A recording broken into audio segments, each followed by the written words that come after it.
All right, that's a perfect segue into our segment on rent control, which is going to be moderated by Joel Cohn, the Legislative Director for the Office of the Tenant Advocate. Joel.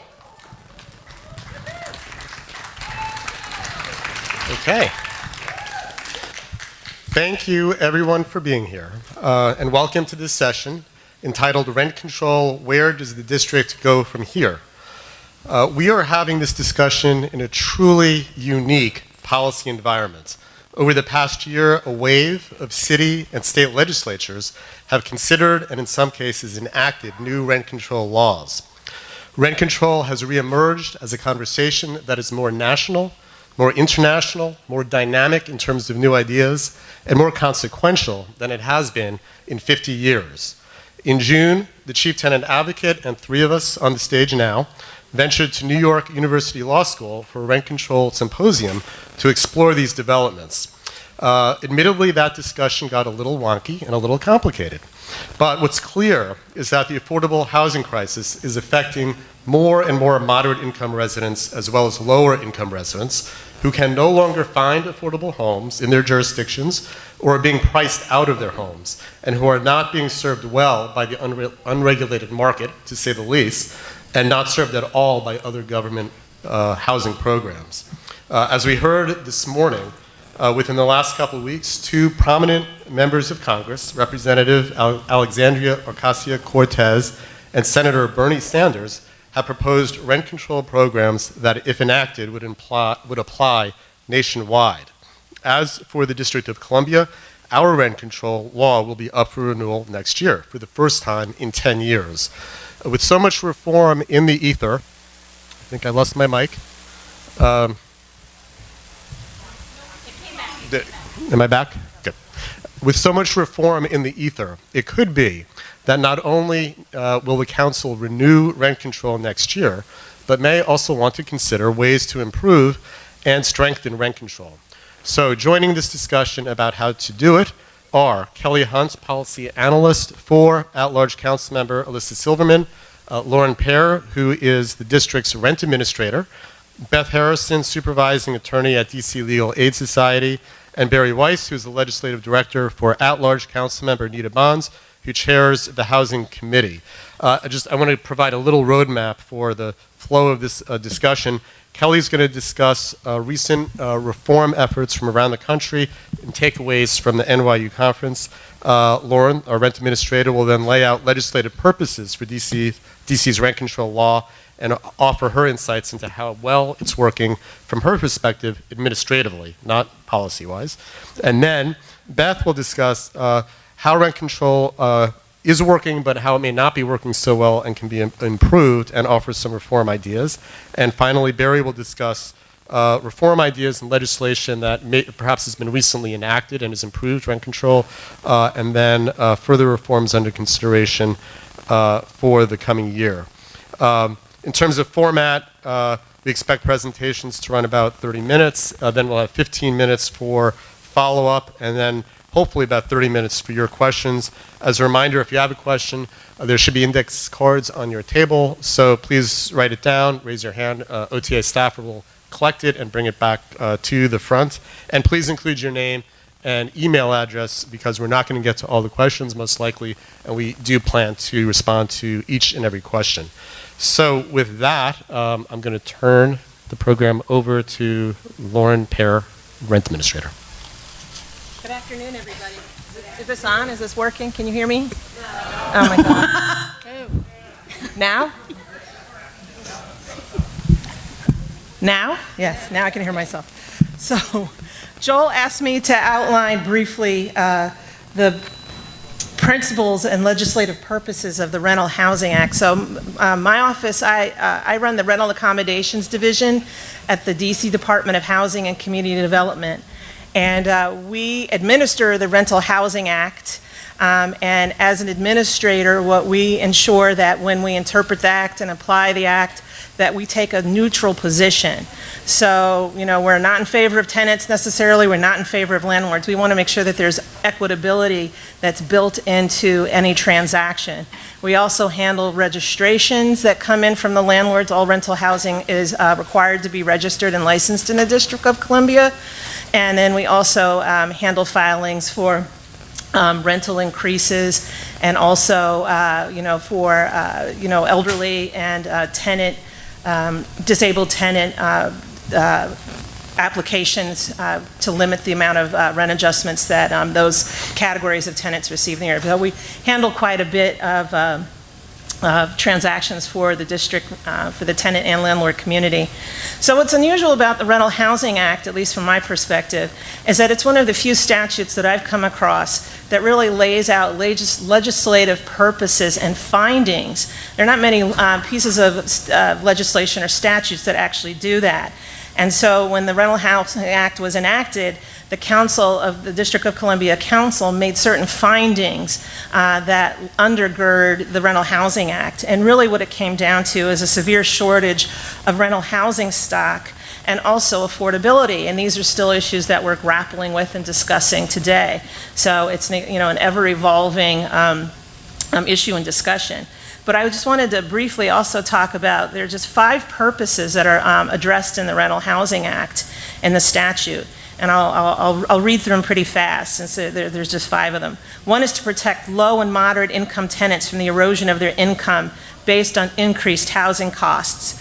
Provide incentive for construction of new rental units and the rehabilitation of vacant rental units in the district. To continue the administrative machinery and resolution of disputes and controversies between housing providers and tenants, to protect the existing supply of rental housing from conversion to other uses, and to prevent the erosion of moderately priced rental housing while providing housing providers and developers with a reasonable rate of return on their investments. So I think we've succeeded in some areas, we're still striving and working on others. So, you want me to keep going? What do you want me to? You're fine time-wise. Okay. You got more? Do you more? Yeah. So one of the questions when we were preparing for this panel is Joel asked me what he thought, what works in the Rental Housing Act. And so when I was giving some thought to that, I was actually thought more in terms of sort of pinpointing exactly what works under the Rental Housing Act. I started thinking more about administratively what we do that works. And of course, there's always room for improvement, and that's one of the things that I struggle with, is always like, what can we do better? What can we do better? But I want to tell you, I'll start off on a positive note, what I think works really well. One is that we have a really seasoned staff of contact representatives. Many of you may have come in contact with them when you've come into our office or called on the phones. Most of my staff has been doing Rental Housing Act work for some of them 30 plus years. So I think we're very good about giving technical advice and guidance to our constituents, to our stakeholders that come into the office, and giving them good customer service about what they need to do to comply with the Rental Housing Act. I think we're also doing a pretty good job, and it's something I work on continuously, with interagency cooperation. The Rental Accommodations Division, or RAD as we're known, we interact with so many different other agencies to get the rental housing work of the district done. One is with the Office of Administrative Hearings, where tenant petitions are, where we refer the tenant petitions, and OAH hears the tenant petitions. We also have, of course, an excellent relationship with the Office of Tenant Advocate, who make our job so much easier by helping tenants that we can't specifically help if they come in with a legal question, because we can't dispense legal advice. So OTA has been a fantastic and supportive partner in our work. DCRA, of course, that they're the touchstone in terms of the starting process for landlords and getting their licensing, and also dealing with the housing inspections that are needed. And also with the courts, because they're, the Rental Housing Commission, of course, which has been Michael's chair, administrative law judge, I think that's what they're called now. Chief Judge Spencer has been a great support, and we support his office as well. And then we're also dealing with the courts. Another thing I think that works pretty well, and maybe because it's not so much of a process that we have our hands in, but is the tenant petition process, and moving when tenants have a complaint against their landlord, how we process and move the petitions onto the Office of Administrative Hearings as efficiently as possible. And then we also work very hard, as I mentioned, at maintaining our neutrality and making sure that everyone, landlords and tenants alike, have a fair shake in the transactions that we handle. And the last issue that I'll give a plug on is that we also, I think, we do a good job on our outreach. It could always be better, and we're always looking for ways to make it better. But we have classes monthly, not only on Rental Housing Act issues, but also on the Rental Housing Conversion and Sale Act, which encompasses TOPA.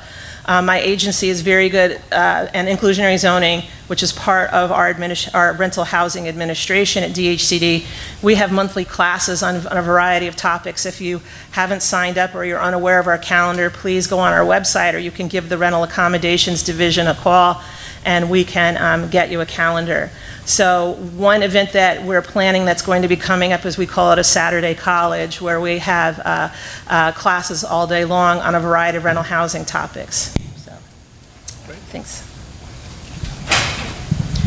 Okay, so everybody hear me okay? Okay, great. So good afternoon. I'm going to kind of pick up where Joel left off a little bit in talking about the unique position we're all in right now. As someone who's worked at affordable housing for more years than I want to admit I've been alive, but I've also benefited from affordable housing in the past. It's really an important issue to me, and seeing it really emerge on the national stage is wonderful. It helps give us some really good ideas for things that we can do here. I will correct something that someone said earlier today when they said that most of the presidential candidates have even presented their own affordable housing plans. I would say most of the Democratic presidential candidates have come up with their own affordable housing plans. But cities and states across the country are taking a new look at rent control. It kind of fell out of favor in a lot of jurisdictions. It's even prohibited in many. So what I'm going to talk about is what other cities and states are doing and how we can look and learn from them and see if they have any brilliant ideas we haven't thought of and what we might be able to do in the district. So the most comprehensive change has been recent, and it's been in New York State.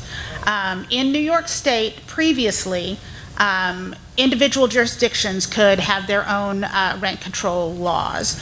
What the New York legislature did, and the governor signed, was a new statewide framework so that rent control was essentially legal and had some broad guidelines, on a statewide basis, and then local jurisdictions could then kind of tweak how they want at the local level. And some of the things that it did, I'm going to ask, do we have the PowerPoint? Because I was going to cheat and follow that. That's okay. It doesn't matter. That's cool.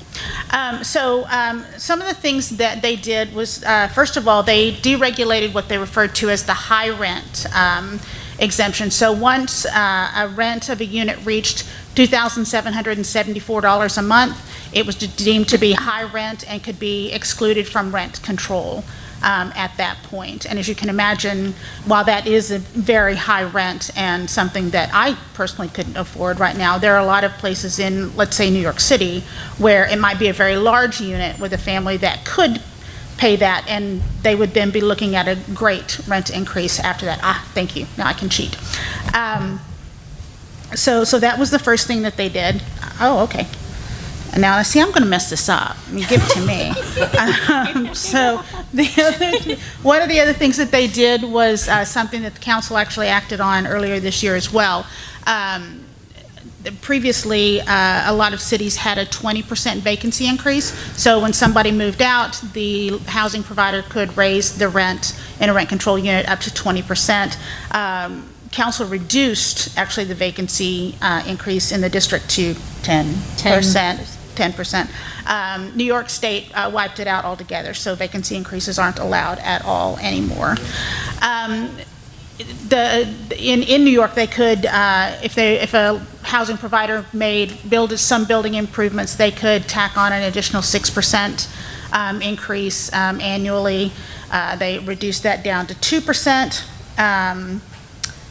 Let's see. A big issue that we've had in the district is a problem with rent concessions. So if I'm in a rent control unit and it's not at the maximum amount, the housing provider could offer me a rent concession and say, well, the rent should be $2,500 a month, but I can't get that because the rent is not that doesn't fit this particular market. And so they would lease it to me for $2,000 a month. And then when I renewed the next year, they would say, oh, nope, now it's up to $2,500, and I can't afford that. So it's something that the district is still grappling with, but the state of New York wiped that out altogether. They don't allow, you can still do a rent concession, you just can't charge up to the maximum rent when you do that. They also had a high income exemption for rent control, so if you made $200,000 a year or more for 2 consecutive years, you didn't qualify for rent control, they wiped that out. They did have an owner use exemption, so if I am a housing provider and I have a 10-unit building and it's all subject to rent control, I could say, oh, you know what, I actually need 5 of these 10 units for my personal use. That's probably not likely, so they limited that to 1 unit for 1 apartment for owner use. They did make it permanent. Instead of their rent control laws were renewable as well, but so they made this permanent. And then they also have the Rent Guidelines Board still be the one who determines what the annual increases will be, which is a little different from everywhere else. One very large caveat on all of these sweeping changes in New York, they're being sued. The housing providers got together, filed a lawsuit. So this is not actually being implemented yet and won't be until there's some sort of resolution through the court process, whether it's some kind of settlement agreement or they, say they lose and they get to implement all of them. That's the most comprehensive change, but in other states, for instance, California in September passed a new statewide law. Again, there'll kind of be a theme. Cities could kind of do what they want, but they wanted kind of an overall framework to set, and so it's not a huge change, but they did limit the annual increases to 5% plus CPI, which is higher than what we have in the district. They also used this vehicle to create some new eviction prevention measures, which we're seeing a lot of in different states as well. Oregon in February did something similar, I think, and we'll kind of talk about this a little later as well, but I would really call this more of an anti-gouging regulation than a rent control regulation, so they limited their annual rent increases to 7% plus CPI. They exempted subsidized units from rent control, which is something that we do as well, and they set a little different measurement for which units qualify for rent control, and essentially new construction remains exempted, but once a building reaches 15 years old, then it becomes subject to rent control. Permits vacancy increases with absolutely no restrictions, and again, new eviction prevention guidelines. In Massachusetts, they've just had a bill introduced that is kind of interesting because in 1994, the Massachusetts voters voted to not accept a statewide framework for rent control, which essentially led to what amounts to a prohibition to rent control. So there's a new bill that would not create a statewide framework, but would allow local jurisdictions, cities and towns, which there's a distinction in Massachusetts, it turns out, between a city and a town. And so the cities and towns can decide what they want their rent control guidelines to be. With very, there's not a lot of regulation on what those cities and towns can do. They can set for themselves what the maximum rent increase should be. It limits the properties that are subject to rent control to something, a property that is 4 units or more. And it does require them to means test, but it doesn't set an income cap. So the cities and towns can decide for themselves what income level they want to make rent control applicable to. Florida also has a new bill that's been introduced that would, right now it's prohibited, but a city can petition the state to implement a rent control law.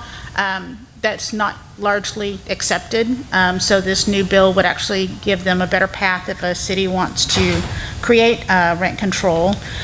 And again, other cities and states are looking at different things, and kind of the 2 most common things that they are looking at is ways to expand the properties that are subject to rent control, but another idea that they're looking at is a way to encourage housing providers to opt in to rent control, so properties that are currently exempted. If you, let's say you decide, let's say I've got a property that was built in 1995, and so it's market rate, no requirements, but if I would agree to set aside a portion of those, of my units, and make them subject to rent control, and probably have some sort of income or rent cap on it, then maybe I get a tax credit for that portion of my building, or maybe I get a property tax exemption for that part of my building. So just those are the kinds of things that are in the ether right now that we and a lot of other jurisdictions are looking at. Thank you. All right, so I feel like a lot of things I might want to talk about already have been said, but I just want to talk a little bit for a few minutes about some of the kind of the problems or the ways in which current law doesn't protect all the tenants in this room enough. And then, you know, things we're looking at to try to strengthen the law as it's coming up for reauthorization. And I want to say something about how all of you guys can get involved. And actually, the next panel is going to have some tenant organizers who will speak more about that if you stick around. But we've talked a lot about how many units are covered. And so I actually worked with the 636 Girard Street Tenant Association. They were in a 4-unit building. And so depending on who bought that building, they weren't going to be covered by rent control. They had been, it was affordable, and the owner was actually going to sell to somebody who wouldn't have been covered by rent control. So trying to cover at least all those 4-unit buildings, changing the small landlord exemption, because the district has a lot of 4-unit buildings, and many of them actually are affordable at this point, but as gentrification continues, could be lost. And then changing the year. And so, as was just mentioned, Oregon actually changed it to be buildings built in the last 15 years are exempt, but you know, then buildings would come under coverage. We could do that in DC. We could both move the year, but we could also make the law say, hey, every year new buildings come in, so it's just buildings built in the last 15 years that are exempt. And then voluntary agreements are a big problem, and many of you in this room may have experienced them or seen buildings that have experienced them. So they're really supposed to be something where landlords and tenants come together and agree on something that's fair to both sides. But it's one of those loopholes that's been exploited in certain ways, and Councilmember Che mentioned this, where current tenants sign something, but only future tenants have to pay the rent increase, which isn't really a good way to arrive at a fair agreement. And this is something, so I work for Legal Aid, and we've been working with the Coalition for Nonprofit Housing and Economic Development, CNHED, and some other volunteers to try to put together information about all the voluntary agreements that have been filed since 2006. And so I'm going to give you some numbers, and then I'm going to stop, because I know numbers can make all of us, our eyes roll back in our head. But during that time period, since 2006, there have been 240 voluntary agreements covering almost 6,000 units and resulting in total rent increases of almost $6 million per month on those units. And what we saw when looking at these is these agreements where the current tenants say, oh, well, I'll sign this, but I don't have to pay the rent increase. Those are the ones that result in really big rent increases. On average, they're about $1,500 a month, compared to other voluntary agreements are more like $500 a month in a rent increase. And even 500 is a lot, right? That's a lot. And so just looking at voluntary agreements, trying to make sure current tenants can't sign these agreements where only future tenants pay the rent increase, but also just thinking about ways to improve the process for those, the oversight of those. And then petitions are the things that landlords can file for really big rent increases. And so another building I'm working with right now is on Columbia Road, and they are facing anywhere from a 40 to a 60% rent increase under what's called a hardship petition. And that's because landlords are, under the law, have the right to a 12% annual return on whatever their investment is in the building. And that's a lot. So if you go put your money in, a savings account or anything else with your savings, you're not going to get 12%. You're not going to get anywhere close to that right now. So that's a lot that we're guaranteeing to landlords. And it results in these really big rent increases when those kinds of petitions are filed. And it's all at once. And so some ideas there would be to lower that 12% number, or maybe change maybe change the formula altogether, so it just looks at kind of, are they making a profit or not? And, you know, maybe they should be able to get, for example, a 5% profit, but if it's above that, they, you know, shouldn't be able to say they have a hardship. But also phasing in rent increases so they don't happen all at once, even if a landlord gets them.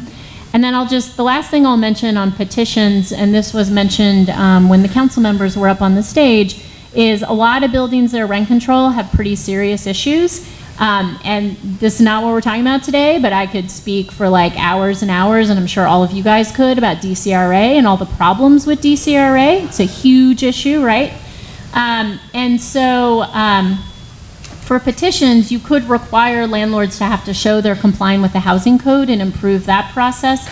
And another thing, and I feel like I'm stealing Joel's thunder, or Johanna Shreve, the chief tenant advocate, her thunder, because it's really an idea that I think they came up with, is that all landlords should have what's called a capital reserve. So basically they should have to set aside money for capital improvements over the years. And if that's not enough money, then they could ask for one of these larger rent increases. But they should have to show, basically, we're being responsible, we're running our business, best business practice, we set aside money for big things when they happen. And then if we don't have enough money, then maybe we're allowed to increase the rent on those units. So I hope that you guys will consider getting involved in these efforts. You saw we had council members here, right? And they were saying some really good things, but that's only part of the council. And we need to get really broad support at the council if these changes that we're talking about are going to be part of reauthorization. And so I hope you guys will consider reaching out to one of us who's involved in this effort and think about ways you can get involved, come down to the council and so forth in the coming year. And how many months do we have, Barry? 3 months until the date for rent control to be reauthorized.